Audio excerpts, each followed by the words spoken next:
नमस्कार, welcome to the new India. New India नव भारत निर्माण के इस प्लेटफॉर्म पे आपका स्वागत है। हमारी आरएस एग्ज़ाम की मेंस की लेक्चर सीरीज चल रही है, जिसमें मैंने आपको बताया हुआ है कि आरएस एग्ज़ाम मेंस का पेपर वन की यूनिट 3 और उसका पार्ट 1 सोशोलॉजी यानी समाजशास्त्र मैंने आपको बताए थे कि अकॉर्डिंग टू द सिलेबस उन्होंने 4 टॉपिक दिए हुए हैं। तो हमने पहले 3 टॉपिक देख लिए हैं और आज हमारा जो चौथा टॉपिक है वो चौथा टॉपिक हमारा राजस्थान में जनजातीय समुदाय। 3 नाम दिए हुए उन्होंने, भील, मीणा, गरासिया, उनकी समस्याएं और कल्याण। वैसे तो हम जनजातियों के बारे में राजस्थान की आर्ट कल्चर में, राजस्थान के भूगोल में भी पढ़ते हैं।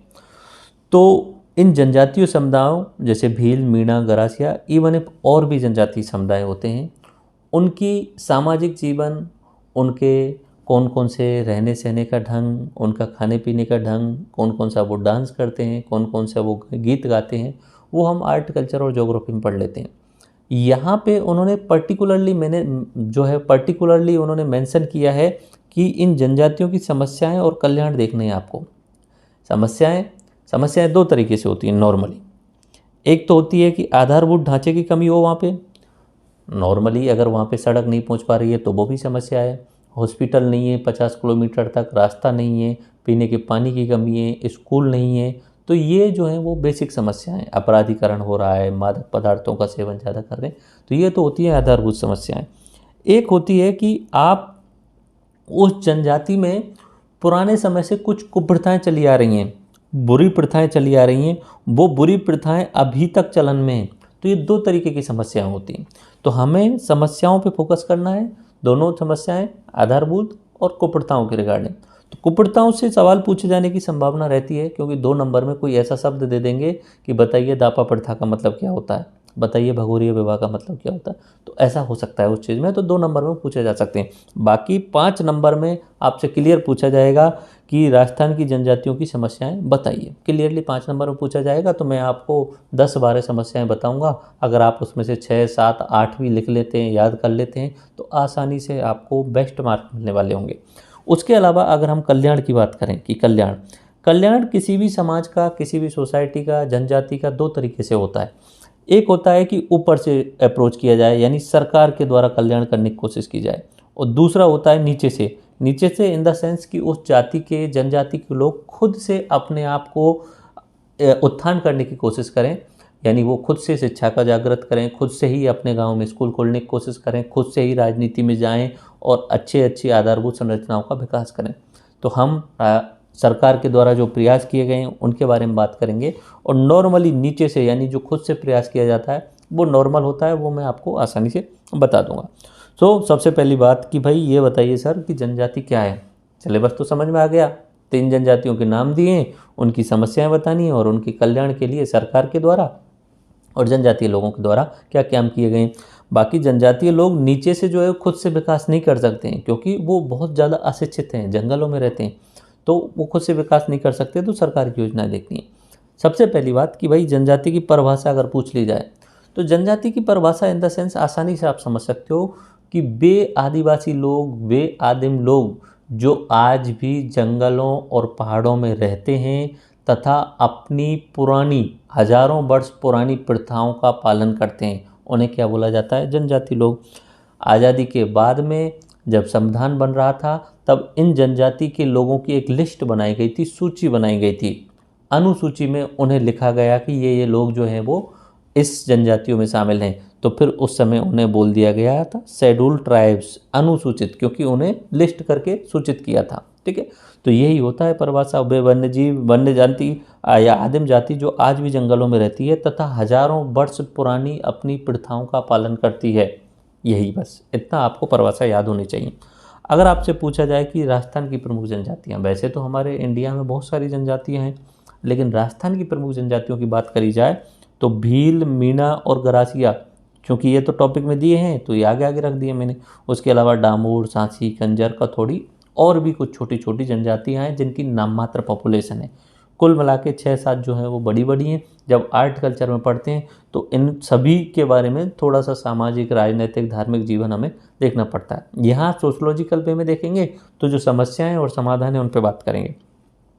कुछ डाटा आपको थोड़ा सा रटा होना चाहिए। अगर हम डाटा की बात करें तो जनगणना 2011 को आधार लेते हैं, क्योंकि 2021 की जनगणना अभी आई नहीं है, उसे आने में 2-3 साल का टाइम लग सकता है।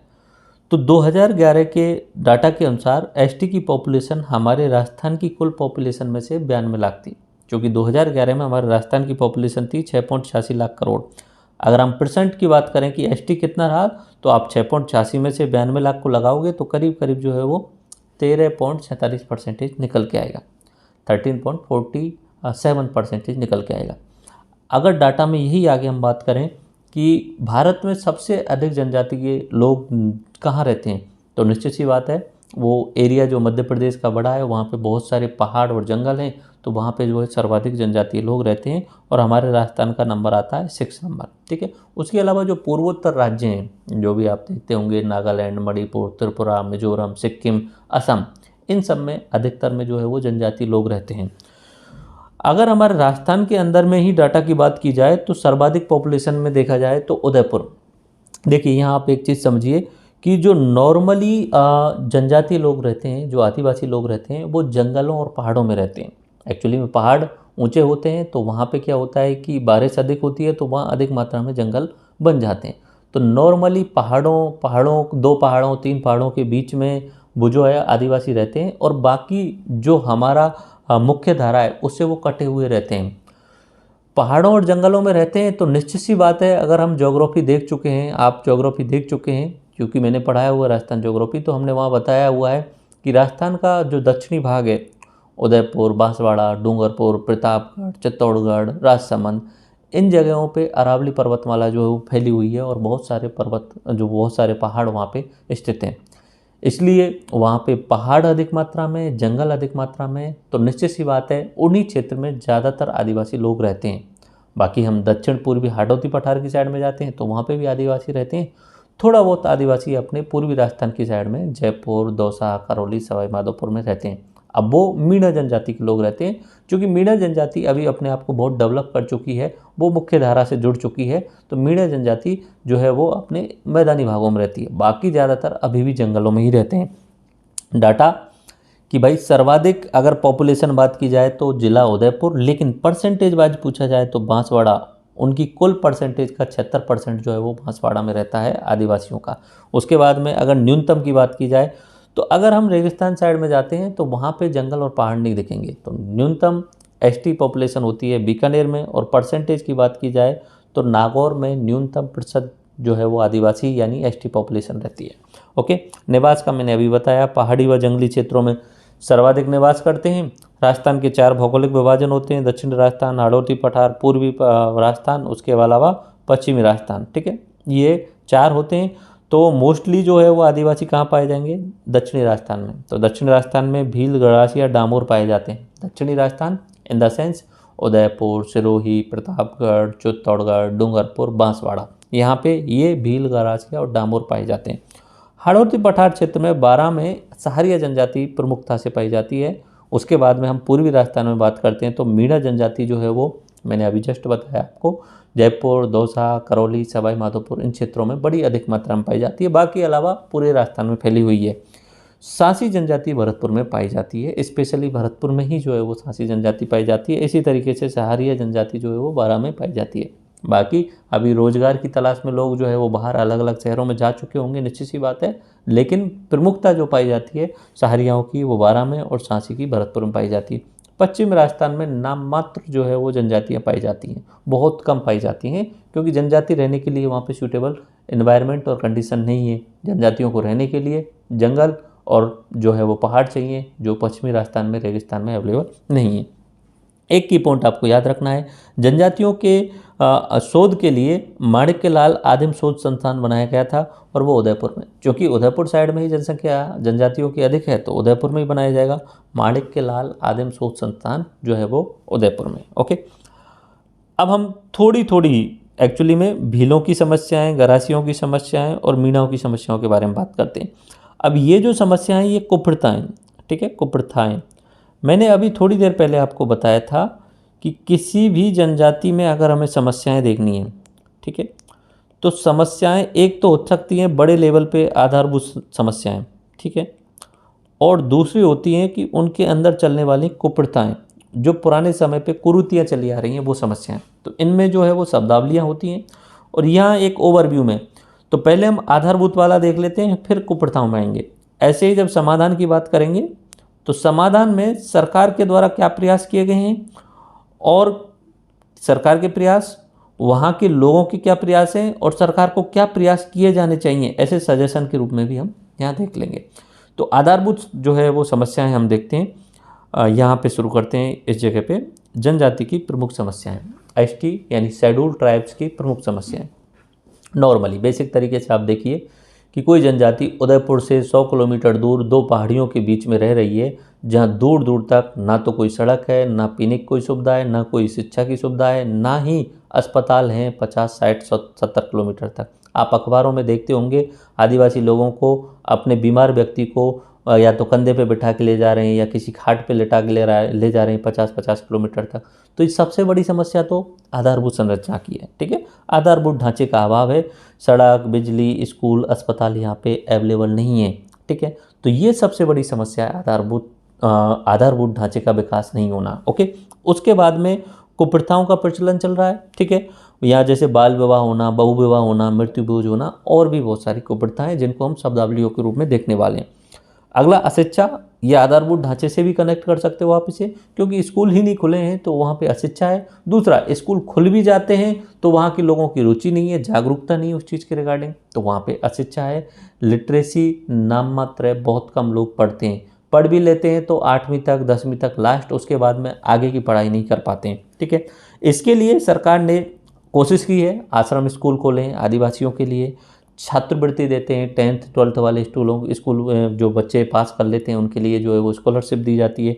इवन इफ अगर आप जो है वो BA वगैरह या MA या PhD कर रहे हैं तो आपके लिए ग्रांट भी दिया जाता है, मंथली आपको एक सैलरी भी दी जाती है। तो ये सरकार के द्वारा एक समाधान के रूप में कोशिश की गई है। समस्याएं की बात चल रही है तो थोड़ा सा मैंने समाधान बता दिया। अगली सबसे बड़ी समस्या जो है वो आदिवासी क्षेत्रों में है नशे की लत होना। क्योंकि आदिवासी जो लोग रहते हैं उनके पास में एक तरीके से पहनने का कोई ढंग नहीं होता है, वो पुराने तरीके से ही, अब तो चलो जो है वो पत्ते लपेट के नहीं रहते हैं, अब तो थोड़ा बहुत कपड़े तो पहन ही लेते हैं, नहीं पुराने समय पे तो अपने शरीर पे कहीं छोटे से हिस्से पे पत्ते लपेट लिए जाते थे, तो उसी तरीके से रहते थे। उनके पास में घर भी नहीं होते थे, काम करने के लिए कोई जुगाड़ नहीं होता था। कृषि वो स्थानांतरित कृषि करते थे, जिसे हम झूम कृषि कहते थे। ठीक है, तो अब क्या होता है कि वो लोग जो है थोड़ा सा जो है वो उनकी जीवन तो कठिन है, दो चीज़ होती है, जीवन कठिन है, उसके अलावा वो आलस्य में भी आ जाते हैं, क्योंकि हमारी तरह या आपकी तरह जो मुख्य धारा में जुड़े हैं उनकी तरह उनका जो शेड्यूल है वो प्रॉपर नहीं है, कि ऐसा नहीं है कि सुबह 5 बजे जगना है, भजन ध्यान करके फिर नहाना धोना है, फिर स्कूल जाना है, फिर वापस आके ये घर के काम करने हैं, शाम को फिर होमवर्क करना है और सो जाना। इस तरीके का उनका शेड्यूल नहीं है, वो रैंडम शेड्यूल है। अब रैंडम शेड्यूल जो होता है उसमें बहुत सारी जो है वो कुप्रथाएं आ जाती हैं, बहुत सारी बुराइयां अपने आप जो हैं वो आ जाती हैं। तो सबसे बुरी बुराई में से एक है वहाँ नशे की लत लगी हुई है, बहुत बुरे तरीके से नशे की लत लगी हुई है। पूरा गांव का गांव ड्रग एडिक्टिव होता है। ठीक है, पहले तो क्या होता था, वहाँ लोकल एक पेड़ होता है महुआ का पेड़, उस महुआ के पेड़ से जो है वो शराब बनाई जाती थी। तो महुआ के पेड़ से जो शराब बनाई जाती थी उसका सभी लोग सेवन करते थे। इवन इफ उन्होंने उस शराब को जो है वो अपने देवी देवताओं के रूप में, पूजा करने के रूप में उसे एक्सेप्ट कर लिया था। अब धीरे धीरे क्या हो रहा है, दूसरे नशे भी उनके पास पहुंच रहे हैं, लाइक इस जो आता है अफीम आता है, उसके अलावा चरस, गांजा, ये सब जो है वो उनके पास पहुंच रहे हैं। और ड्रग एक ऐसी चीज़ है, एक बार लत लग गई तो फिर उसके बाद में वो छूटती नहीं है। क्योंकि आदमी ड्रग करता है तो निश्चित सी बात है यहाँ पे ऑटोमेटिक बेरोजगार है, गरीब है, ड्रग का नशा कर रहा है, माइंड काम नहीं कर रहा है, तो सीधी सीधी बात है वो क्राइम करने के लिए जाएगा, और क्राइम करेगा तो पूरे के पूरे समाजों में वहाँ पे अपराधीकरण बढ़ गया है। और ये अपराधीकरण भी अपने आप में एक बहुत बड़ी समस्या है आदिवासी जनजातियों के लिए। तो ये प्रमुख समस्याओं में नशे की लत और अपराधीकरण। ठीक है, बाकी स्वास्थ्य सुविधाएं ये हमने देख लिया, ये आधारभूत ढांचे में ही आ जाती हैं। ठीक है, मैंने यहाँ पे बात कर ली बिजली, स्कूल, अस्पताल, तो ये जो है वो आधारभूत ढांचे में आ जाती है। स्वास्थ्य सुविधाएं इन द सेंस कि वहाँ पे कोई व्यक्ति बीमार हो गया तो या तो वो पड़ा रहेगा, 10 दिन तक बुखार में पड़ा रहेगा, क्योंकि 50 किलोमीटर तक हॉस्पिटल नहीं है और हॉस्पिटल जाने से वो आदमी डरता भी है, वो आदमी उसके परिजन डरते हैं हॉस्पिटल जाने, क्योंकि मुख्य धारा से जुड़ना थोड़ा सा जो है वो टफ होता है उनके लिए, क्योंकि उनकी कल्चर अलग है, मुख्य धारा की कल्चर अलग है, तो वो जाते ही नहीं है। हो सकता है वो उनके पास में पुरानी जड़ी बूटियों का ज्ञान अच्छा है, लेकिन आधुनिक चिकित्सा की भी आवश्यकता है।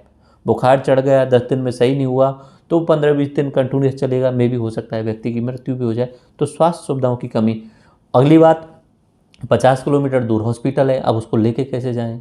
ठीक है, रोड नहीं है, वाहन नहीं है, कैसे लेके जाएं उनको? लेके जाने वाले परेशान हो जाएंगे। तो स्वास्थ्य सुविधाओं की सबसे बड़ी कमी है। आदिवासी लोगों की जो जीवन प्रत्याशा है वो ऑटोमेटिक कम रहती है। कारण क्या है? कम उम्र में ही उनकी मृत्यु इसलिए होती है क्योंकि स्वास्थ्य सुविधाएं वहाँ तक नहीं पहुँची हैं। जितनी अधिक मात्रा में स्वास्थ्य सुविधाएं पहुँचेंगी, रहने सहने का ढंग में इम्प्रूवमेंट होगा, जीवन प्रत्याशा अपने आप बढ़ती जाएगी, लाइफ एक्सपेक्टेंसी अपने आप बढ़ती जाएगी। जैसे कि आज के समय पे हमारी इंडिया की लाइफ एक्सपेक्टेंसी जो है वो करीब करीब 69 या 70 साल के आसपास पहुंच चुकी है। आज़ादी के टाइम पे हम सिर्फ 45 और 50 साल के बीच में ही जी पाते थे। आज के टाइम पे आधारभूत संरचनाओं का विकास हो चुका है, हॉस्पिटल्स वगैरह, रोड वगैरह, कनेक्टिविटी अच्छी हो चुकी है, तो कोई बीमार होता है तो तुरंत उसे हॉस्पिटल जो है वो एडमिट करा दिया जाता है। ठीक है, तो ये सबसे बड़ी समस्याओं में से है, नशे की लत, अपराधीकरण, इंफ्रास्ट्रक्चर। ठीक है, एक प्रॉब्लम जो होती है वो भूमि का अभाव होना। अंग्रेजों ने 1927 में एक कानून बनाया था, वन अधिकार कानून करके, तो उसमें अंग्रेजों ने आदिवासियों से पूरे जंगल छीन लिए थे। वैसे जंगलों पे हक जो है वो पुराने समय से आदिवासियों का रहा है। वो उन जंगलों की जो है वो चप्पा चप्पा जानते हैं, उनमें कौन सी औषधियों का होता है, कौन सा वहाँ फल फ्रूट होते हैं, कौन सी खेती की जा सकती है, वो पूरे अच्छे तरीके से उसे जानते हैं। अंग्रेजों ने जब कानून बनाया तो उन्होंने बोला कि जंगल पे कहीं पे भी इवन एक लकड़ी काटने तक का अधिकार नहीं है आदिवासियों को। तो ना तो आदिवासियों के पास में कोई भूमि रही और ना ही बाकी वनोत्पाद, वनों से निकलने वाले उत्पाद, उन पे कोई उनका कंट्रोल रहा।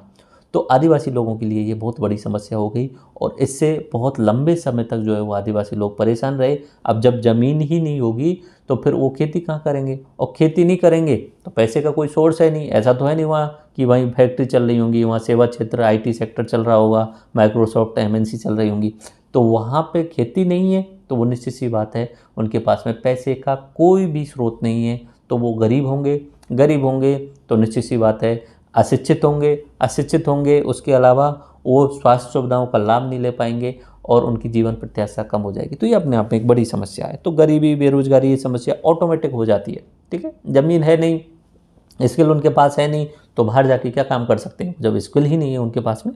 तो ये प्रमुख समस्या है। उसके अलावा ऋणग्रस्तता, ये पुराने समय पे भी थी, साहूकारों के थ्रू थी, और अभी भी थोड़ा बहुत बैंकों की तरफ जो है वो उन्होंने प्रधानमंत्री जनधन आधार के थ्रू जो है वो सबके लिए बैंक खाते खुलवाएं, लेकिन अभी भी लोन से जो है वो बहुत ज़्यादा वो एक तरीके से डेप्ट में फंसे हुए हैं। नॉर्मली उन्हें कोई शादी करनी होती है, कुछ फंक्शन करना होता है, या किसी की बीमारी का इलाज कराना होता है, बच्चे को पढ़ाना होता है, ये अपनी मुख्य धारा के जो गरीब लोग होते हैं उनके साथ में भी होता है ऋणग्रस्तता वाला सिस्टम, कि कोई गरीब व्यक्ति है, उसे अपने बच्चे को पढ़ाना है, शिक्षा के लिए मान लीजिए कर्ज ले लिया 1 लाख, या उसने अपना घर बनाने के लिए, भैंस लेने के लिए 1 लाख का कर्जा ले लिया मान लीजिए।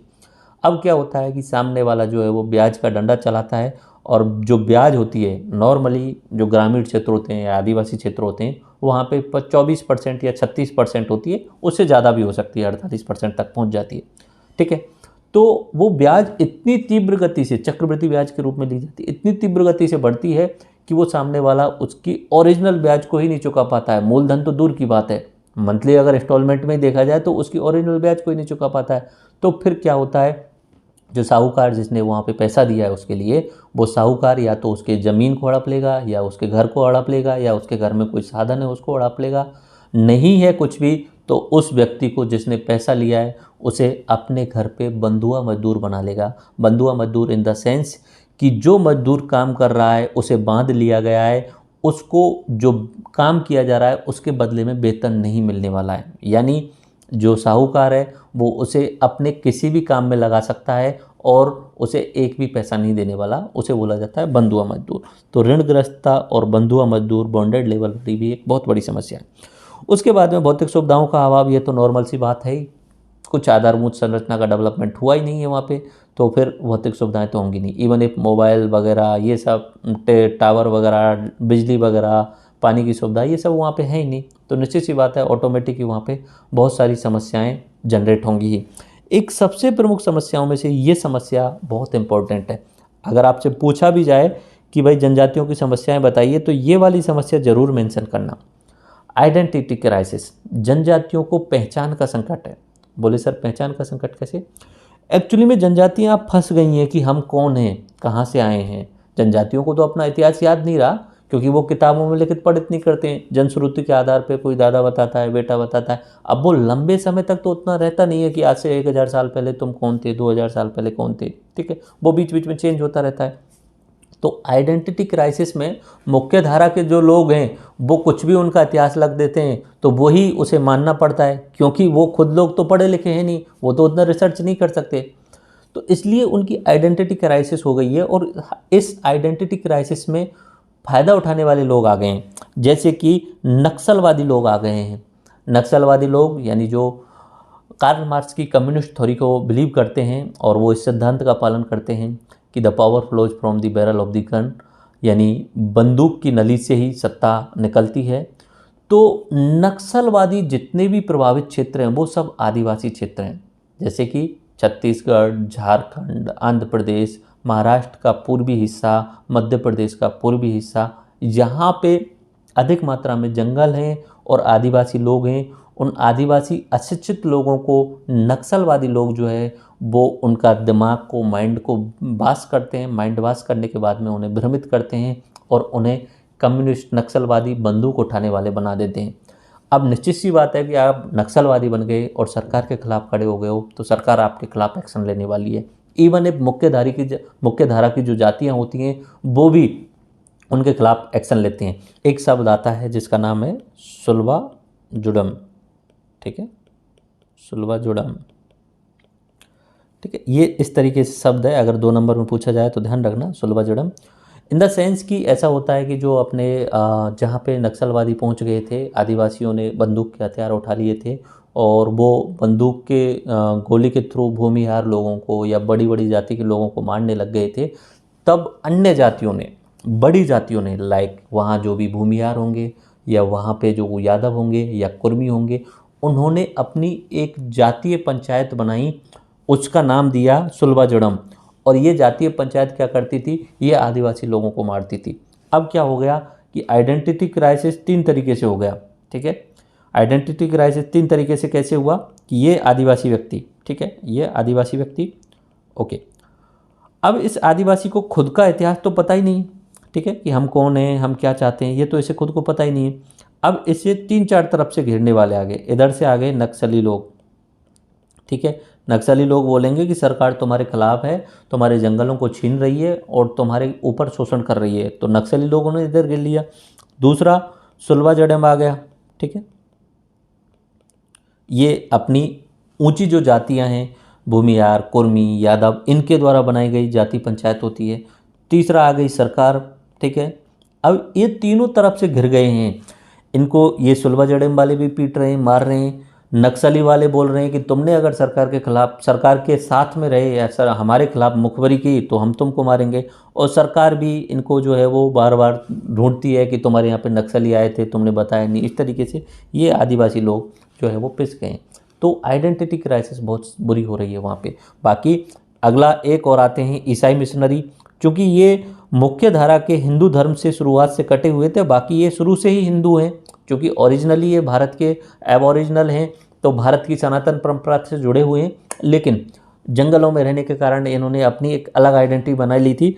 तो अंग्रेज़ों के टाइम पे ईसाई मिशनरी आए और ईसाई मिशनरियों ने इनको कन्वर्ट करना शुरू किया, तो इनकी आइडेंटिटी खत्म होती चली गई। अब इनको ईसाई बना दिया गया। अगर हम देखें पूर्वोत्तर वाले राज्यों में, त्रिपुरा, मिजोरम, मणिपुर, नागालैंड, इन राज्यों में अधिकतर जो है वो ईसाई पॉपुलेशन है। और वो इसका कारण क्या है कि वहाँ की जो जनजातियाँ हैं उनको ईसाई मिशनरियों के द्वारा पिछले 50-100 सालों में कन्वर्ट कर दिया गया और टोटली हिंदू से उन्हें ईसाई बना दिया गया। तो वो आइडेंटिटी क्राइसिस में अभी आदिवासी लोग गुजर रहे हैं। तो ये ध्यान रखना, जब भी समस्या पूछी जाए तो ये आइडेंटिटी क्राइसिस वाली समस्या आपको ज़रूर बतानी है, ओके।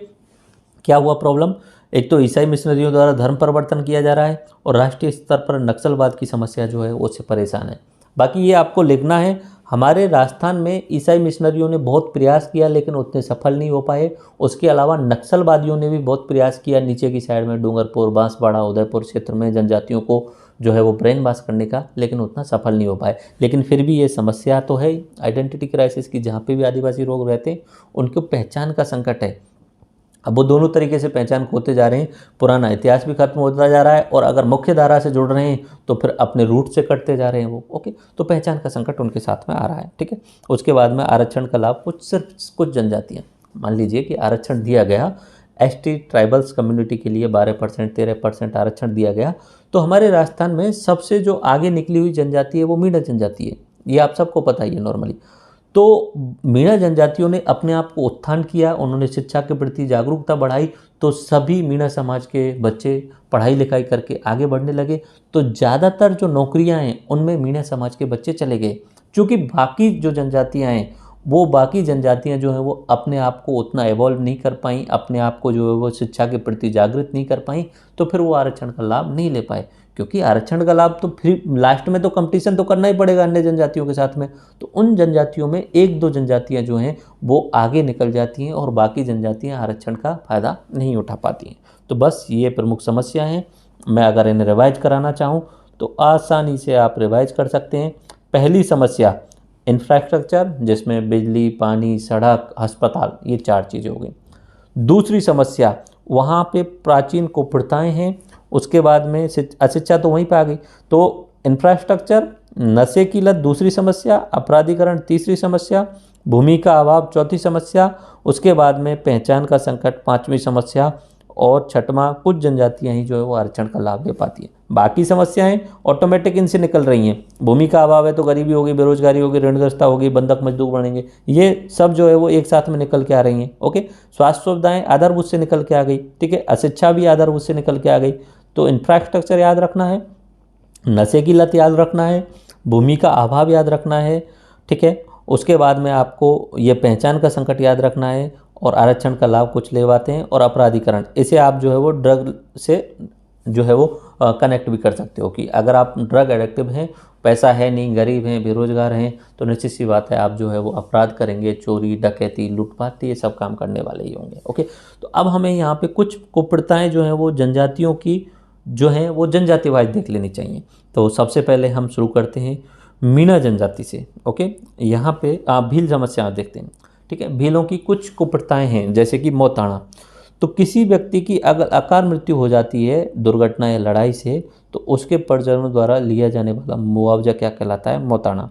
इन द सेंस कि मौत हो गई, कोई बड़ी बात नहीं है उनके लिए, अब मौत के पैसे दे दो, ये होता है मौताना। ये भी अपने आप में कुप्रथा ही मान सकते हैं इसे। मान लीजिए कि दो आदिवासी लोगों में लड़ाई हो रही है, तो उन्हें क्या है कि जेल जाने का डर नहीं है, उन्हें जो है वो कानून का डर नहीं है। क्योंकि क्या होगा, मान लीजिए कि दो आदिवासी इनमें लड़ाई हो रही है। ठीक है, दो आदिवासियों में लड़ाई हुई, अब ये वाला थोड़ा भारी पड़ गया, इसने ऐसे बिल्कुल ख़त्म कर दिया। इसे लड़ाई के टाइम पे जो है वो कानून का डर नहीं है, क्योंकि लास्ट में क्या होगा कि इनकी पंचायत बैठेगी और इसे कहीं ना कहीं इसके घर वालों को कुछ 2 लाख 3 लाख रुपए देने पड़ेंगे, जेल नहीं जा पाएगा क्योंकि पंचायत सिस्टम बैठा हुआ है। तो ये प्रॉपर उसको फॉलो करेंगे मौताना प्रथा को, तो फिर ये जो है वो अदर पुलिस व्यवस्था से कनेक्ट नहीं हो पाएंगे। तो ये मौताना प्रथा है। अगर किसी का एक्सीडेंट हो जाता है, एक्सीडेंट में मृत्यु हो जाती है, तो आप उन्हें 2-3 लाख रुपए देके राजीनामा करके जो है वो मौत का हर्जाना देना होता है उसके परिजनों को एक तरीके से। तो इसे क्या बोला जाता है? मौताना प्रथा। उसके बाद में यहाँ पे एक शब्द और ध्यान रखना कि बढ़ोतरा, मौताना की वसूली गई राशि, जो मात्रा होती है, बोले अगर कार एक्सीडेंट में कोई वहाँ पे आदिवासी लोग मरे हैं तो उसको अगर मान लीजिए कि 5 लाख रुपए देने हैं उसके परिजनों को, तो वो 5 लाख क्या कहलाती है? बढ़ोतरा। ठीक है, यानी मौताना की जो राशि दी गई है उसे क्या बोला जाता है? बढ़ोतरा कहा जाता है। उसके बाद में एक समस्या है दापा समस्या। तो दापा क्या होता है? विवाह के समय लड़के के पिता के द्वारा लड़की के पिता को कन्या का मूल्य चुकाना पड़ता है। दापा इन द सेंस कि हमारे यहाँ पे जो दहेज प्रथा चलती है ना, उसका अपोजिट मान लीजिए आप एक तरीके से दापा को। इन द सेंस हम क्या होता है, यहाँ पे ऐसा होता है कि आप शादी करते हैं, दहेज के रूप में क्या होता है कि आपको कन्या वाले पैसा देते हैं। अब यहाँ दापा प्रथा में क्या हो रहा है कि दापा प्रथा में लड़के वालों को लड़की वालों के लिए लड़की का मूल्य चुकाना पड़ता है। ठीक है, तो ये दापा प्रथा होती है। विवाह के समय लड़के के पिता द्वारा लड़की के पिता को कन्या का मूल्य चुकाना पड़ता है। उसके अलावा काट्टा प्रथा, विलोम पाई जाने वाली ये मृत्यु भोज की परंपरा है। तो मृत्यु भोज जो है वो अपने आप में कुप्रथा ही शामिल होती है। उसके अलावा सागड़ी हाली प्रथा, मैंने बताया था कि अगर ऋणग्रस्तता में आ गए तो उन्हें बंधुआ मजदूर बना लिया जाता है, और बंधुआ मजदूर की जो प्रथा है, गरीबी के कारण बंधुआ मजदूर बना लेना, उसे सागड़ी या हाली प्रथा कहा जाता है। ये RS मेंस में 2 मार्च में पूछा गया था, सागड़ी प्रथा क्या है, तो आप इस तरीके से एक्सप्लेन कर सकते हैं। जनजातीय क्षेत्रों में ऋणग्रस्तता के कारण जनजाति आदिवासी लोगों को ऋणग्रस्तता या गरीबी के कारण उन्हें साहूकारों के द्वारा या जमींदारों के द्वारा उन्हें बंधुआ मजदूर बना लिया जाता है, तो उसे सागड़ी या हाली प्रथा कहा जाता है। हाली यानी हल जोतने वाला होता है, उसे हाली कहा जाता है। तो बंधुआ मजदूर को दिन भर हल जोतवाओ, 1-2 रोटी दे दो, पैसा नहीं देना है। ठीक है, बस इसमें याद रखना। बंधुआ मजदूरी में क्या होता है कि जो कार्य किया है, मान लीजिए उसने सुबह से लेकर शाम तक 10 घंटे काम किया है, अगर वो यही काम किसी दूसरी जगह या किसी भी कंपनी में करने जाता तो उसे इसके 500 रुपये या 1000 रुपये मिलते, लेकिन बंधुआ मजदूरी में 1 पैसा नहीं मिलेगा, सिर्फ 2 रोटी मिल सकती हैं, उससे ज़्यादा कुछ नहीं। कुछ बातें गरासियाओं की समस्याओं के बारे में। देखो, आटा साटा प्रथा एक प्रकार की विनिमय विवाह होता है। आटा साटा इन द सेंस कि मान लीजिए कि एक परिवार है, इस परिवार में एक लड़का, ठीक है, और एक लड़की है। ओके, ये लड़की है। ऐसे ही अपोजिट दूसरा परिवार है। ठीक है, ओके, यहाँ पे दूसरा परिवार है, इसमें भी एक लड़का और एक लड़की है। तो आटा साटा इन द सेंस क्या होता है कि अगर ये लड़का इस लड़की से शादी कर ले दूसरे परिवार के, तो इधर वाला लड़का इस वाली लड़की से शादी करवा देते हैं। यानी तुम हमारी बेटी ले लो, तुम्हारे बेटे के साथ शादी कर देते हैं, तुम तुम्हारी बेटी दे दो, हमारे बेटे के साथ शादी कर दो। ये होता है आटा साटा या विनिमय प्रथा। ठीक है, तो ये होती है गरासिया समुदाय में। ठीक है, उसके बाद में कांदिया एक तरीके से मृत्यु भोज होता है। तो पूछ लिया जाए तो गरासिया समुदाय में मृत्यु भोज को कांदिया कहा जाता है। उसके अलावा गंजारी, ये जातीय भोज होता है, जाति को पूरी को भोज करना पड़ता है, तो वो गंजारी कहा जाता है। नाता विवाह और खेड़ा प्रथा भी होती है यहाँ पे। नाता विवाह जो है वो अपने दक्षिणी राजस्थान में सभी जनजाति इवन अब जातियों में भी होती है। बाकी जो मुख्य धारा की जातियां हैं उनमें भी नाता प्रथा का प्रचलन है पुराने समय पे, क्योंकि आपस में एक दूसरे से जुड़ जाते हैं। जो मैंने आपको बताया संस्कृतिकरण, संस्कृतिकरण में क्या होता है, ऊपर से नीचे की तरफ फॉलो करना। अब नीचे से ऊपर की तरफ जाना होता है संस्कृतिकरण, और विसंस्कृतिकरण कहलाता है ऊपर से नीचे की तरफ आना।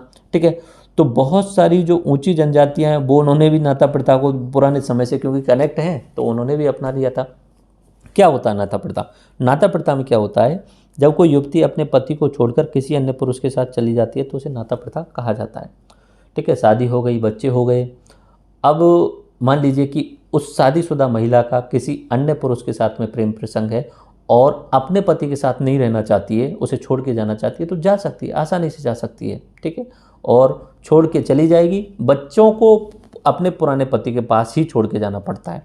लेकिन इसमें क्या होता है कि जब छोड़ के जाएगी तो यहाँ पे एक प्रथा होती है छेड़ा पाड़ना। ठीक है, और उसके अलावा यहाँ पे ये झगड़ा चुकाना भी प्रथा होती है। इसी के साथ में मान लीजिए उसे झगड़ा चुकाना वाला प्रथा होती है।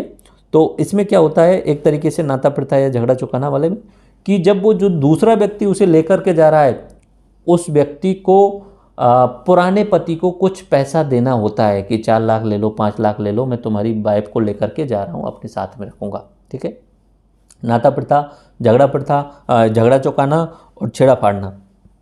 छेड़ा फाड़ना क्या होता है? छेड़ा फाड़ना आसान है, एक तलाक की प्रक्रिया है जिसमें पति द्वारा दुपट्टे का छोटा भाग फाड़कर पत्नी के हाथ में दिया जाता है, चलो भाई अब हमारा तलाक हो गया। तो यहाँ पे प्रोसेस जो है वो छेड़ा प्रथा में पति कर रहा है इनिशिएट। ठीक है, पति जो है वो अलग होना चाह रहा है अपनी बीवी से, तो वो क्या करेगा, तलाक प्रथा के अनुसार वहाँ पे अपना दुपट्टा जो है पत्नी का, उसका एक दुपट्टा एक हिस्सा फाड़ के, एक छोटा सा हिस्सा फाड़ के पत्नी के हाथ में थमा देगा। तो फिर बोल दिया जाएगा कि आपका तलाक हो गया, अब तुम अपने हिसाब से जाओ, मैं अपने हिसाब से। नॉर्मली जैसे नाता प्रथा में जो युवती दूसरे व्यक्ति के साथ में जा रही है, तब वो बच्चों को पुराने पति के साथ में ही छोड़ के जाएगी। और ये झगड़ा चुकाना दोनों तरीके से हो सकता है। एक तो अगर छोड़ के जा रही है तो नए पति को पुराने पति को देना होता है। उसके अलावा जब कोई पुरुष किसी युवती को प्रेम संबंध भगाकर ले जाता है तो जातीय पंचायत उस पुरुष से मुआवजा वसूलती है। उसे क्या बोला जाता है? झगड़ा चुकाना। ठीक है, आपने झगड़ा किया है, प्रेम संबंध में तुम भगा के ले गए हो, तो अब आओ पंचायत आपको 2 लाख 3 लाख 4 लाख का जुर्माना देना होगा। और किसको देना पड़ेगा? या तो उसके परिजन होंगे और या पुराना पति होगा, उसको देना पड़ेगा। मीणाओं में एक समस्या होती है मौसर, मृत्यु के बारे में दिन किया जाने वाला बोझ होता है। तो यहाँ की मैंने आपको ये सारी राशियों की बता दी। मीणाओं की एक समस्या मौसर, मृत्यु के बारे में दिन जो है वो किया जाने वाला बोझ मौसर कहलाता है। झगड़ा चौकाना बता दिया, नाता प्रथा बता दिया, छेड़ा प्रथा, कुकड़ी प्रथा भी वहाँ पे चलती है वर्तमान में भी। ये अपने बहुत सारी सोच के ऊपर डिपेंड करता है। ये इवन मुख्य धारा के लोगों की सोच में मेंटलिटी बना होता है, लेकिन ये एक नॉर्मल प्रथा नहीं है, गलत प्रथा है मेरे हिसाब से। यहाँ पे स्त्री की कौमार्य का परीक्षण किया जाता है कुकड़ी प्रथा के अनुसार। ठीक है, तो ये भी अपने आप में कुप्रथा है। ठीक है, आप कौमार्य का परीक्षण नहीं कर सकते, बायोलॉजिकली देखा जाए तो ऐसा नहीं किया जा सकता। भेदभाव, भेदभाव भी किया जाता है। मीणा जो समुदाय है वो 2 भागों में बटा हुआ है। 2 बड़ी बड़ी उनकी जो है वो जमात बोल सकते हैं। तो जमींदार मीणा और चौकीदार मीणा होते हैं। तो जमींदार मीणा जो है वो अपने आप को बड़ा मानते हैं, यानी इन द सेंस जमींदार मीणा के पास में खेत होता है। चौकीदार मीणा पुराने समय पे जो है वो चौकीदारी का काम करते थे, तो उन्हें चौकीदार मीणा कहा जाता है। तो जमींदार बड़ा मानते हैं, चौकीदार वालों को नीचा मानते हैं। तो ये आपस में एक दूसरे के साथ में ऊंच नीच भी करते हैं कि तुम जमींदारों के साथ में, जमींदार जो है वो चौकीदारों के साथ में अपने संबंध नहीं करते हैं, शादी विवाह भी नहीं करते हैं, ऐसा होता है। ठीक है, तो ये कुछ जो है वो मीणाओं की समस्या हैं। बाकी कुप्रथाएं हैं।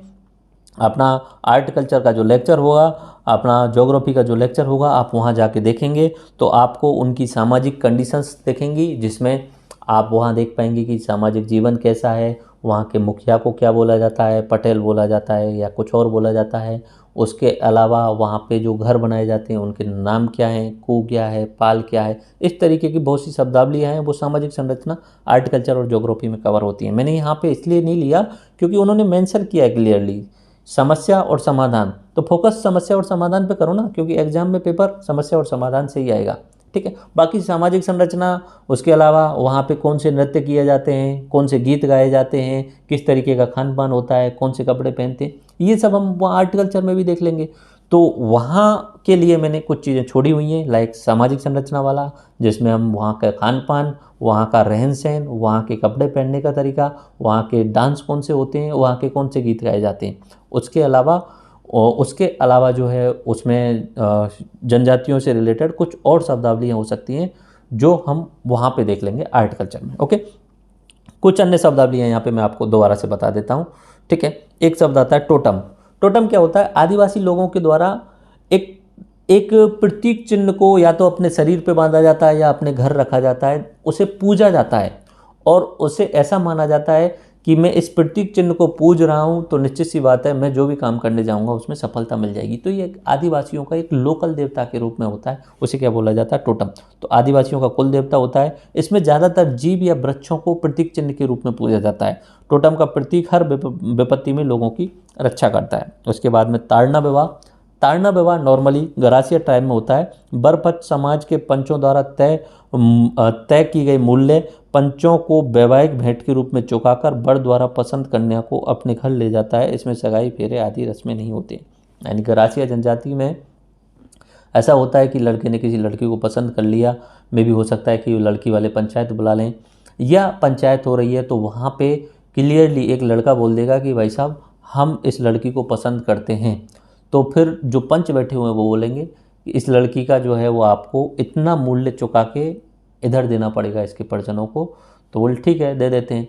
उसमें क्या होगा कि आपको ना तो कुछ सगाई या ना रस्में करनी पड़ेंगी, सीधा पैसे चुकाए लड़की को ले जाओ, बात खत्म। ताड़ना विवाह ऐसे कहा जाता है। ठीक है, इसमें मेन चीज़ क्या है? सगाई फेरे आदि रस्में नहीं होती हैं। रस्म के लिए, वो शादी के लिए पैसे चुका दिए, लड़की को ले जाओ, बात खत्म। चीर वापसी, एक शब्द आता है चीर वापसी। भील जनजाति अपने मृत पूर्वजों की पत्थर या लकड़ी की मूर्ति प्रतिष्ठित करते हैं, जिसे चीर वापसी कहा जाता है। भील जनजाति अपने मृत पूर्वजों की पत्थर या लकड़ी की मूर्ति प्रतिष्ठा करते हैं। नॉर्मली भील जनजाति में, बाकी जनजातियों में भी ऐसा होता है। क्या किया जाता है कि उनके जो पूर्वज मर चुके हैं उनकी वो प्रतिमा के रूप में, एक पत्थर का प्रतिमा, एक सिर्फ प्रतीक चिन्ह के रूप में पत्थर या एक लकड़ी, उसको लगा लेते हैं और उसे पूजते रहते हैं। उसे क्या बोला जाता है? चीर वापसी। ऐसे ही एक शब्द और आता है घोड़ा वापसी। जनजाति में अपने कोई मनोकामना पूर्ण होने पर मिट्टी के बने कलात्मक घोड़ों की पूजा कर अपने इष्ट देवता को चढ़ाया जाता है। मान लीजिए कि किसी इष्ट देवता को वो मानते हैं, अपने अलग अलग इष्ट देवता हो सकते हैं, इवन गांव के लेवल पे भी इष्ट देवता हो सकते हैं। तो वो जिस भी इष्ट देवता को मानते हैं वहाँ जाके पहले वो मनोकामना करते हैं कि मेरे पास में बच्चा हो जाए, मतलब जो भी उनकी मनोकामना होती है कि मेरा घर बन जाए, मेरा बच्चा थोड़ा बहुत पढ़ ले, अलग अलग मनोकामनाएं हो सकती हैं। उन मनोकामनाओं की पूर्ति होने पर, पूर्ण होने पर, वो जो व्यक्ति जिसने मनोकामना करी थी वो क्या करेगा, एक लकड़ी का घोड़ा बनाएगा और उस कुल देवता को अर्पित कर देगा। इसे क्या बोला जाता है, घोड़ा वापसी। यहाँ पे भील पुरुषों के द्वारा पहने जाने वाले मैंने कपड़े डाल दिए, बाकी तो ये अपने आर्ट कल्चर और ज्योग्राफी में देखा जाएगा। जैसे फेंटा पहनते हैं, सिर पे बांधे जाने वाला लाल और केसरिया स्वापा होता है फेंटा। खोयतू, भीलों द्वारा कमर में पहने जाने वाली लंगोटी जो होती है उसे खोयतू बोला जाता है। ठेपड़ा, कमर में घुटने तक पहने जाने वाली तंग धोती जो होती है वो ठेपड़ा बोला जाता है। पोत्या, सर पर पहने जाने वाला सफ़ेद साफा, इसे पोत्या भी कहा जाता है। बाकी उधर की साइड में ये लेक्चर ज्योग्राफी में मैं ही कराऊंगा, तो मैंने कराया हुआ है तो वो आप देखेंगे तो वहाँ आपको निश्चित सी बात है ये सब सामाजिक संरचना अच्छे तरीके से समझ में आ जाएगी। कपड़ा और डांस वगैरह ये सब वहाँ क्लियर समझ में आ जाएंगी। उसके अलावा टापरा या कू, भीलों के घर को टापरा या कू कहा जाता है। भराड़ी, भीलों की लोक देवी को जो है वो भराड़ी कहा जाता है। भोपा, भील जनजाति में झाड़ फूँक करने वाले व्यक्ति को भोपा कहा जाता है। और भगोरिया विवाह, युवक युवती द्वारा भाग कर किया गया, दो युवक युवती भाग गए तो उनके द्वारा जो किया गया विवाह होता है, भगोरिया नाम से पता चल रहा है। ओके, तो यहाँ पे मैंने आपको समस्याएं बता दी, क्लियर समस्याएं भी दो तरीके से बताई थी। एक तो मैंने आपको बता दिया आधारभूत ढांचे का विकास नहीं होना, दूसरा मैंने कुछ कुप्रथाओं को, सिर्फ कुछ कुप्रथाएं शामिल हो पाएंगी, बाकी और भी कुप्रथाएं हो सकती हैं, वो सामाजिक संरचना वाला ज्योग्राफी में और आर्ट कल्चर में जो लेक्चर होगा वहाँ कवर हो जाएगा।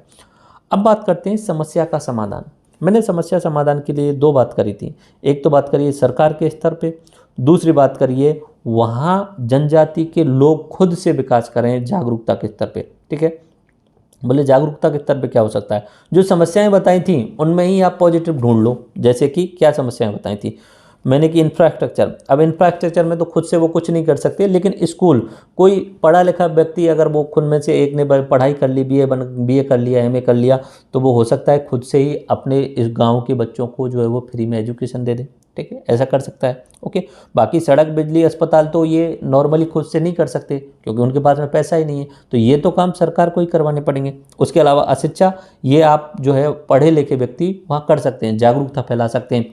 सरकारी स्कूलों की सुविधा है तो उन सरकारी स्कूलों में पहुंचाना सबसे बड़ी प्रॉब्लम है वहाँ पे, क्योंकि बच्चे पढ़ने ही नहीं चाहते हैं, क्योंकि उनके माता पिता नहीं पढ़े, उन्हें शिक्षा में कोई इंटरेस्ट ही नहीं है। तो वहाँ पे सरकारी स्कूलों में पहुंचाना, उसके लिए जागरूकता देना, ये समाधान हो सकता है। ठीक है, तो पहला ये हो गया समस्या समाधान। ओके, उसके अलावा नशे की लत। अब नशे की लत में सरकार क्या कर सकती है, सरकार जो है वो रोकने के लिए कुछ कानून बना सकती है, सजा प्रावधान कर सकती है, लेकिन लास्टली जो है वो नशे की लत उन्हें खुद को ही रोकनी पड़ेगी। तो समस्या का समाधान इस तरीके से लिख सकते हैं कि आदिवासी लोगों को स्वयं जागरूकता फैला करके नशे की लत को कम करना होगा। ठीक है, उसके अलावा अपराधीकरण, वही बात है, शिक्षा मिलेगी, नशा कम होगा तो अपराधीकरण ऑटोमेटिक कम हो जाएगा। तो इस समस्या का समाधान वो खुद से करने की कोशिश करें।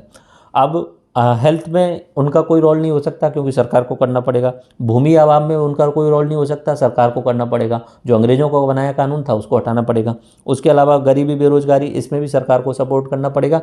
बाकी अन्य तरीके से देखें तो शिक्षा पालेंगे, स्किल पालेंगे तो आप जॉब भी कर सकते हैं। ओके, ऋणग्रस्तता, इसमें भी खुद से ही उन्हें ट्राई करना पड़ेगा, क्यों फालतू में कर्जा लिया जाए, अगर कर्जा लेना है तो बैंकों से जाकर के लिया जाए। तो ठीक है, ये सारी चीज़ें हैं जो वो खुद से कर सकते हैं। कहने का मतलब वो जागरूकता फैलाएं, शिक्षा ग्रहण करें, ड्रग एडिक्शन को कम करें और अपराध को कम करें। ये तो अपने लेवल पे किया जा सकता है, लेकिन सरकार के लेवल पे बहुत कुछ करना पड़ेगा, क्योंकि आदिवासियों के पास में पैसा नहीं है, शिक्षा नहीं है पहले से, तो वो खुद से जागरूकता नहीं फैला सकते। जैसे कि मीणा समाज है, तो मीणा समाज ने तो खुद से जागरूकता फैलाई है अपने अंदर से ही। उन्हें जब आरक्षण के हिसाब से उन्होंने पढ़ाई की, उनको नौकरियां मिलने लगी, तो बाकी लोग एक दूसरे से कंपटीशन करने लगे और शिक्षा के प्रति बहुत अधिक जागरूक हो गए। तो मीणा समाज ने जो है वो जागृति फैला ली, ये अपने लेवल पे उन्होंने किया। लेकिन बाकी जनजातियां जो हैं, जो जंगलों में रहती हैं, वो ऐसा नहीं कर सकती हैं क्योंकि उनके पास में शुरुआती शिक्षा ही नहीं पहुंच पाई है। पहली पीढ़ी ही शिक्षा ग्रहण नहीं कर पाई है, तो दूसरी पीढ़ी तब करेगी। मीनाकी समाज की तो अब थर्ड पीढ़ी आने लग गई है जो बहुत आगे निकल रही है। ओके, अब सरकार वाली बात करते हैं। ठीक है, सरकार तो सरकार क्या कर सकती है? पहली बात तो जब आज़ाद हुआ भारत तब उस समय बात की गई, देखो भाई नॉर्मली आप यहाँ पे संसद में बैठे हुए हैं, सब लोग हैं, ये अपनी मुख्य धारा के लोग हैं, बड़ी बड़ी हायर कास्ट के लोग हैं, आदिवासियों के लिए प्रावधान करिए, ज़रूरी है, नहीं तो आदिवासी लोग जो है वो आपसे अलग हो जाएंगे, जुड़ नहीं पाएंगे, एक नक्सलवादियों से जुड़ जाएंगे वो, ठीक है। तो उस समय सरकार के द्वारा संवैधानिक प्रावधान किए गए, ये आप सबको पता ही है, मैं अपने पॉलिटी लेक्चर सीरीज कराता हूँ तो वहाँ क्लियरली मेंशन करता हूँ कि संवैधानिक अधिकार कौन कौन से मिले हुए हैं। मूल अधिकारों में भी आपको पता है, जैसे 14 से 18 समानता का अधिकार दिया गया है, उसके बाद में 19 से 22 स्वतंत्रता का अधिकार दिया है, तो समानता सबके लिए ही है। आर्टिकल नंबर 17 अनटचेबिलिटी को जो है रिमूव करने की बात करता है, छुआछूत को खत्म करने की बात करता है। तो ये भी ट्राइबल लोगों के लिए अच्छी बात कही, क्योंकि पहले ट्राइबल लोगों को जो है वो हे दृष्टि से देखा जाता था, उनसे जो है दूर रहते थे लोग। तो अब आर्टिकल 17 में प्रावधान किया कि आप जो है वो छुआछूत नहीं कर सकते। उसके अलावा आर्टिकल नंबर 15(4) और आर्टिकल नंबर 16(4), इन दोनों में 15(4) में तो शिक्षा संस्थान में, यानी आप IIT में एडमिशन लेना चाह रहे हैं, एम्स में एडमिशन लेना चाह रहे हैं, तो वहाँ पे आपको जो है वो रिजर्वेशन मिलेगा, किसको? ST वाले कम्युनिटियों को, ट्राइब्स वाली कम्युनिटियों को 15(4) में। और 16(4) में क्या बोला कि जो रोजगार के अवसर होंगे, यानी सरकार जो नौकरियां निकालेगी उसमें भी आपको आरक्षण मिलने वाला है, ये 16(4) में ऐसा कहा गया। ओके। उसके अलावा आर्टिकल नंबर 25, ये भी मूल अधिकारों में शामिल होता है। तो पुराने समय पे दलितों को और ट्राइबल लोगों को जो है वो ऊंची जाति के लोग मंदिरों में नहीं जाने देते। संविधान में प्रावधान कर दिया कि मंदिरों को जाने से नहीं रोक सकते आप किसी को भी, मंदिर सभी के लिए खुले, तो वहाँ पे भी प्रावधान किया गया आर्टिकल 25 में। उसके अलावा हम DPSP में बात करें तो आर्टिकल नंबर 46 में क्लियरली मेंशन किया है कि आपको SC और ST के शैक्षणिक तथा आर्थिक हितों को बढ़ावा देना है। यानी राज्य जब भी अपनी पॉलिसी बनाए, कोई भी राज्य हो, जब भी अपनी नीतियां बनाए तो उसमें ध्यान रखे कि SC ST छूटने नहीं चाहिए, उनको आर्थिक और शैक्षणिक रूप से जो है बढ़ावा देने का प्रयास करना है। बाकी इसका सॉल्यूशन 15(4) और 16(4) में निकल चुका है, क्योंकि ये मूल अधिकार हैं, ये इन्फोर्सिएबल हैं, इन्हें लागू करना जरूरी है। नीति निर्देशक नहीं हो पाते तो भी कोई दिक्कत नहीं है, बट यहाँ पे सॉल्यूशन मिल चुका है। शैक्षणिक रिजर्वेशन मिल चुका, उधर की साइड में नौकरियों में रिजर्वेशन मिल चुका। आगे आर्टिकल नंबर 330 और 332, ये जो है वो लोकसभा, राज्यसभा और विधानसभाओं में ST के आरक्षण की बात करते हैं, ठीक है। लोकसभा, राज्यसभा, विधानसभा, इसमें 331 भी शामिल है, तो वो SC भी शामिल हो जाती है उसमें। तो ध्यान रखना 330 और 332 ST का आरक्षण किस तरीके से? राजनीतिक रूप से। पहले तो क्या हुआ, 15(4) में तो उन्हें शिक्षा के लिए शैक्षणिक रूप से आरक्षण दे दिया, 16(4) में नौकरियों में आरक्षण दे दिया, फिर उसके अलावा आर्टिकल नंबर 330 और 32 में उन्हें राजनीतिक रूप से लोकसभा और राज्यसभा में जाने का आरक्षण दे दिया गया। और आपको पता होगा जब हम अनुसूचियाँ, अपनी जो 12 अनुसूचियाँ हैं उन्हें पढ़ते हैं, तो 5वीं और 6वीं जो अनुसूची है उनमें ट्राइब्स का नाम लिखा है कि कौन कौन से ट्राइब्स शामिल हैं। एंड उसके अलावा वहाँ पे प्रशासन जो है, जो वहाँ पे एडमिनिस्ट्रेशन होगा, वो किस तरीके से चलाना है वो भी वहाँ पे लिखा है। यानी विशेष प्रशासन और नियंत्रण की व्यवस्था की गई है अनुसूची 5 और 6 के अंतर्गत। उसके अलावा आर्टिकल नंबर 338, ये राष्ट्रपति को शेड्यूल ट्राइबल एरिया में विशेष अधिकारी की नियुक्ति करने का अधिकार भी देता है। लग रहा है राष्ट्रपति जी को कि बांसवाड़ा वाले क्षेत्र का विकास नहीं हुआ है, तो हम वहाँ पे एक IAS अधिकारी को, टॉप अधिकारी को भेजते हैं और अगले 5 साल का एक कोई प्रोजेक्ट बना के भेजते हैं, उसे क्रियान्वयन करवाए और आदिवासी लोगों का जो है वो डेवलपमेंट करवाने की कोशिश किया जाए, कल्याण करवाए। ओके, ये आर्टिकल नंबर 331। और आपको थोड़ा सा ध्यान हो तो आर्टिकल नंबर 371, 370 तो जो है वो जम्मू कश्मीर से रिलेटेड था, जिसे रिमूव कर दिया गया। 370 के बाद में 371 में 10 राज्यों के बारे में प्रावधान किया गया है। और उन 10 राज्यों में क्या प्रावधान किया गया है कि आपके क्षेत्र में कुछ विशेष छूट दी जाएगी। और वो 10 राज्य कौन से रहेंगे? वो 10 राज्य रहे होंगे जहाँ पे ST की पॉपुलेशन अधिक रही होगी। इसी से रिलेटेड हम अगर देखें तो पंचायती राज सिस्टम आता है, ठीक है। लोकल सेल्फ गवर्नमेंट जब आती है तो शुरुआत में तो वहाँ DPSP में लिखा हुआ था, ठीक है, कि आपको आर्टिकल नंबर 40 के अनुसार पंचायतों को ग्राम पंचायतों का गठन करना है। 1959 में हमारे राजस्थान से शुरुआत भी हुई थी, लेकिन संवैधानिक दर्जा नहीं मिला था, तो उसको फिर बाद में 73वें 74वें संवैधानिक संशोधन द्वारा 1992 में जो है वो संविधान में शामिल कर दिया गया। आर्टिकल नंबर 243 A से O ग्राम पंचायत और P से Z जी तक अपना शहरी निकायों के बारे में बात की गई थी। लेकिन उस समय इसके अंतर्गत शेड्यूल ट्राइब एरिया को शामिल नहीं किया गया था, क्योंकि जो शेड्यूल ट्राइब एरिया है वहाँ पे मुख्य धारा के जैसे सेम टू सेम प्रशासन और नियंत्रण नहीं किया जा सकता। इसलिए बाद में ग्राम पंचायतों का गठन शेड्यूल ट्राइब एरिया में करने के लिए एक एक्ट आता है जिसे बोला जाता है पेसा एक्ट 1996। ठीक है, पेसा एक्ट होता है Panchayati Raj extension to the scheduled area, यानी पंचायती राज का जो कानून था उसका विस्तार किस क्षेत्र में, अनुसूचित जाति वाले क्षेत्र में, शेड्यूल्ड एरिया यानी ट्राइब्स एरिया में, तो इसे बोला जाता है पेसा एक्ट। तो पेसा एक्ट के बारे में कुछ कॉन्सेप्ट आपको पता होना चाहिए।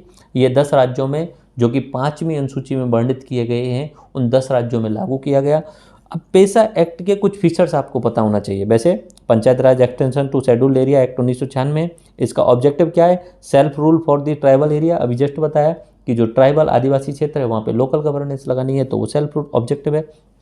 पेसा एक्ट के तहत बस आप इतना याद रख लेना, और चीज़ याद रहे नहीं रहे, कि ग्राम सभा को, जो ग्राम सभा है इसको पूरे अधिकार दिए गए थे।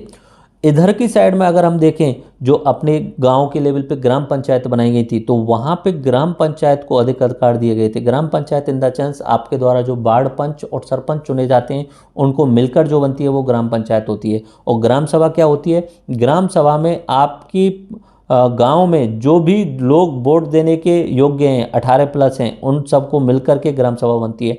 ठीक है, तो यहाँ पे अपने जैसे मुख्य धारा के जो गांव हैं, इधर भरतपुर, जयपुर, इधर की साइड वाले गांव हैं, उनमें तो जो है वो ग्राम पंचायत को अधिकार दिए गए थे हर चीज़ से रिलेटेड। लेकिन यहाँ पे पेसा एक्ट के तहत सिर्फ नेताओं को अधिकार नहीं दिए, वहाँ जितने भी लोग हैं उन सबको अधिकार दिए, यानी ग्राम सभा को अधिकार दिए। तो Gram Sabha as nucleus for all the activities, Gram Sabha सभी जितनी भी एक्टिविटी होने वाली हैं उनके लिए एक नाविक का काम करेगा, एक केंद्र का काम करेगा। ओके, ग्राम सभा टू सेफगार्ड, ग्राम सभा को जो है वो अधिकार दिए गए कि आप अपनी कल्चर को, ट्रेडिशन को सुरक्षित रखने का अधिकार आपके पास में है।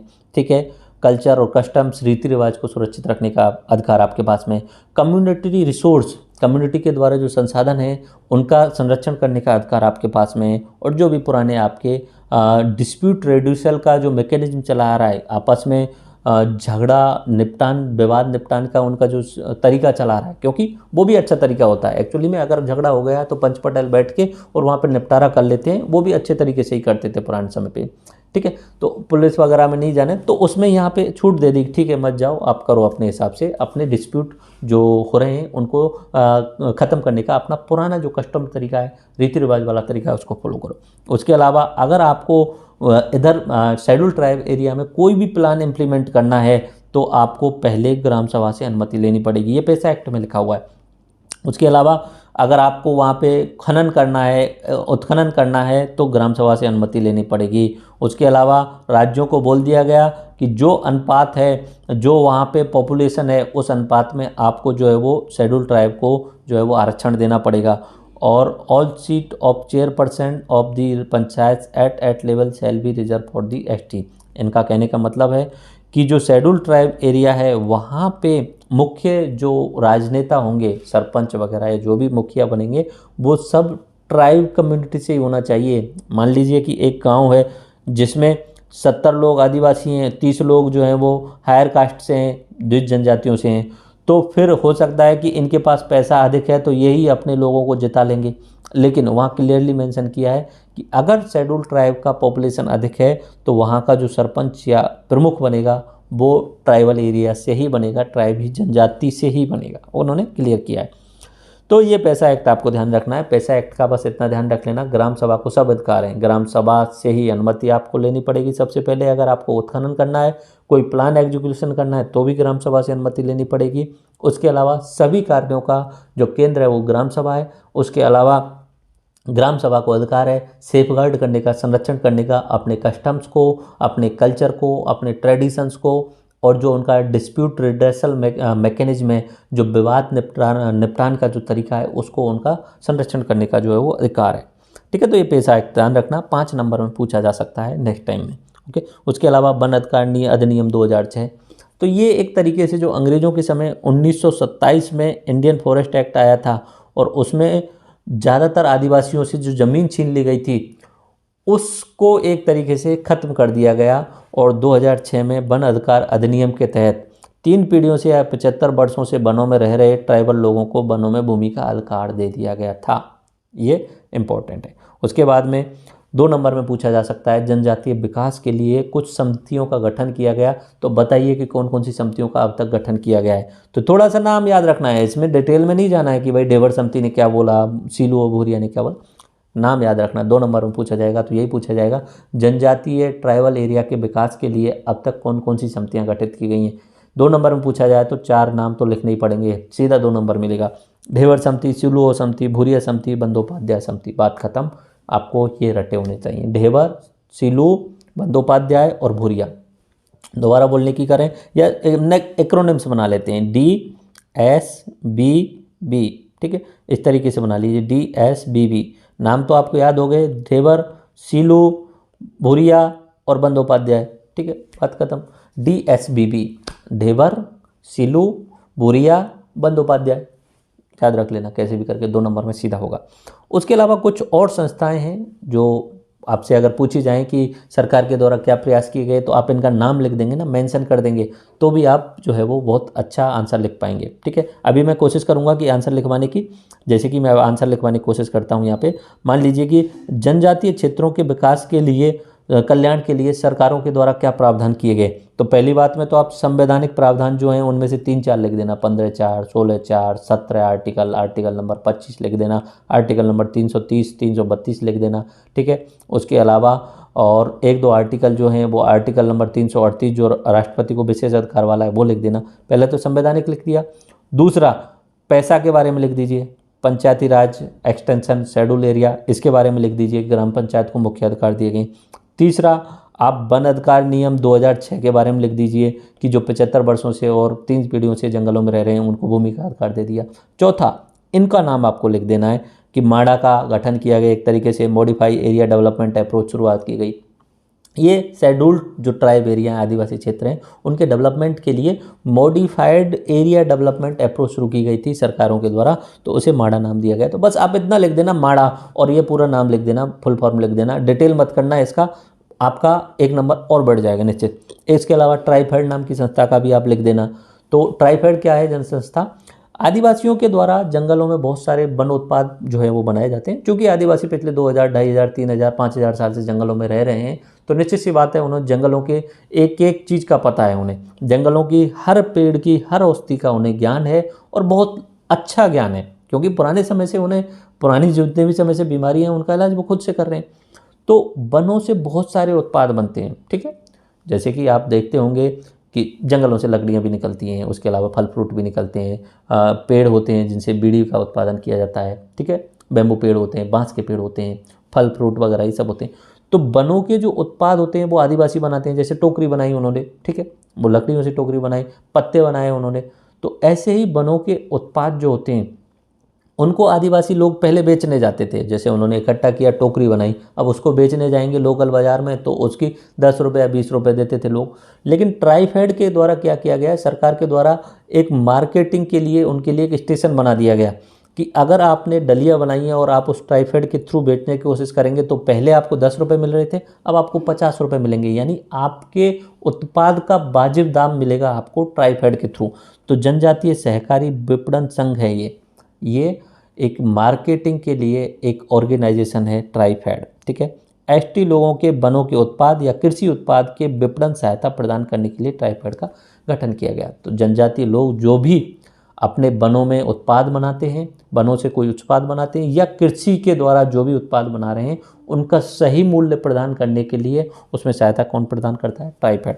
उसके अलावा एक और नाम याद रख लेना कि भाई जनजातीय क्षेत्रों में सहकारिता का भी डेवलपमेंट किया जाना चाहिए, कोऑपरेटिव का भी डेवलपमेंट किया जाना चाहिए, मिलकर के विकास करने की कोशिश करनी चाहिए। सब लोग मिलें, मिल के कोई नई चीज़ लें और फिर विकास करें। तो उसकी सहायता के लिए TDCC एक संस्था बनाई गई, सहकारी जनजातीय विकास निगम बनाया गया। अगर आपसे 5 नंबर में ये सवाल पूछा जाए कि जनजातीय क्षेत्रों के कल्याण के लिए क्या क्या प्रयास किए गए, तो मैंने जो तरीका बताया आपको, संविधान से रिलेटेड बातें लिख देनी है, पैसा से रिलेटेड बातें लिख देनी है, PEHA Panchayati Raj extension to scheduled area वाला, ठीक है, वन अधिकार 2006 वाली बात लिख देना, और उसके बाद में ये 4 समितियों के नाम लिख दोगे तो और अच्छी बात है। उसके बाद में आपको ये मैंने 4 नाम बताए हैं, माडा, ट्राइफेड और TDCC, इनके नाम लिख देना। 5 में से 5 नंबर तक देने को मजबूर हो जाएगा, ठीक है। तो बस कोशिश ये करनी है, और सीधा सवाल पूछा जाएगा, ये श्योरली सीधा सवाल पूछा जाएगा, पहले पूछा भी गया है कि जनजातीय क्षेत्रों की समस्याएं हैं, उनके समाधान के लिए सरकार के द्वारा क्या प्रयास किए गए। बाकी अपने लेवल पे जागरूकता फैलाना उनका काम है, वहाँ की आदिवासी जनजातियों का काम है, तो वो उनको करना चाहिए। ओके, तो हमने जो है ये लेक्चर कंप्लीट कर लिया है। अब मैं आपको एक बार रिवाइज में बताता हूँ कि हमने क्या क्या चीज़ें देखी। पहले तो हमने ये देखा कि इस लेक्चर का नाम ही क्या है, तो वो मैंने आपको बता दिया कि इनके रिलेटेड बहुत सारी चीज़ें ज्योग्राफी और कल्चर में देख लेंगे, लेकिन समस्याएं और कल्याण पे हमें फोकस करना है, एक्चुअली में याद करना है वो चीज़ें। समस्याओं को मैंने आपको याद कराया था। समस्याओं को कैसे याद कराया था? समस्याओं को मैंने आपको इस तरीके से याद कराया था कि आधारभूत समस्या आपको याद होनी चाहिए क्लियरली, बिजली, पानी, सड़क और अस्पताल, ठीक है। उसके बाद में मैंने बोला था नशे की लत, ठीक है। उसके बाद में बोला था कुप्रथाएं। अब कुप्रथाएं 2 नंबर में पूछी जाएंगी सीधी सीधी। टोटम क्या है, इस तरीके से पूछा जाएगा। मोताना क्या है, बढ़ोतरा क्या है, 2 नंबर में पूछा जाएगा, आप आंसर लिख सकते हो आसानी से, ठीक है। उसके बाद में अपराधीकरण एक समस्या, भूमि का अभाव एक समस्या, और पहचान का संकट एक समस्या है। तो 4-5 इंपॉर्टेंट समस्याएं, बाकी समस्याएं इनसे निकली हुई समस्याएं, गरीबी, बेरोजगारी, ऋणग्रस्तता, बंधुआ मजदूरी, ये सब क्या है, इनसे निकली हुई समस्याएं। तो ये याद करा दिया, और समस्या समाधान तो मैंने अभी 3 बार रिवाइज करा ही दिया है। तो कुछ क्वेश्चंस देखते हैं कि किस तरीके से क्वेश्चन जो है वो फ्रेम किए जाते हैं और ओल्ड ईयर्स में किस तरीके से पूछे गए हैं। एक सवाल है, टोटम क्या है? जस्ट आपको अभी थोड़ी देर पहले बताया था मैंने। जनजातीय क्षेत्रों का एक लोक देवता के रूप में, प्रतीक चिन्ह के रूप में वो पूजते हैं पशु या पक्षी को, और उसकी पूजा के आधार पे वो मानते हैं कि इसकी पूजा करने के बाद में जो भी कार्य किया जाएगा वो सफल होगा। भगोरिया विवाह मैंने आपको बता दिया था, बाघ करके किया गया विवाह, ठीक है। चीरा वापसी मैंने आपको बता दिया था, ठीक है। छेड़ा पाड़ना मैंने आपको बता दिया था, याद कर लीजिए छेड़ा पाड़ना, ठीक है। पुरुष के द्वारा महिला के जो पल्लू है उसमें से एक हिस्सा फाड़ के दे दिया जाता है, लो भाई जी आपका तलाक खत्म, ठीक है। उसके बाद में ताड़ना विवाह मैंने आपको बता दिया था, ओके। दापा प्रथा मैंने आपको अच्छे तरीके से बता दिए, थोड़ा ध्यान करना। घोड़ा वापसी मैंने बता दिया।